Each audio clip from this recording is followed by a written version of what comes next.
Okay, hi everyone. The first thing that we're going to introduce you to is the Overview tab in Back Office. So if you see, I've already pulled up my Back Office Overview. Here's the tab right here. Here's all the other 6 tabs that we were talking about.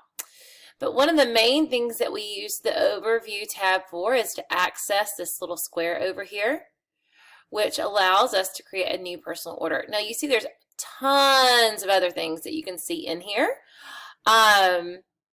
Some of the ones that are just quick references are like your payouts and when you've been paid. This little yellow flag right here shows up when the money has been transferred into your account. I know that's always a question.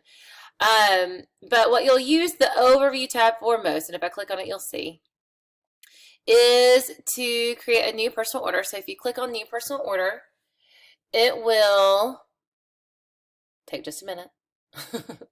And open your account, and you'll see everything here. Now this is when at like right before previews, when Home Office will tell you how many items you can order on your personal order. You might want to order them early in case they sell out.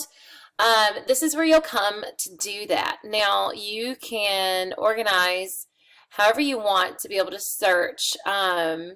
Business supplies also is somewhere you can come under personal orders and order things that you might need for, see, now you're seeing everything that pops up. Everything that you might need for your office supplies. So like if you wanted to order your trunk, this is where you would come. There typically is a box that says trunk, but this is where you come to pay for your trunk dues every month. And then you can order things like drawstring bags. Some things are sold out, some things are not here, but hanger clips. When you want more Hostess brochures or inserts, they're all here too. And then of course you can go and you also can shop the collections before the public can.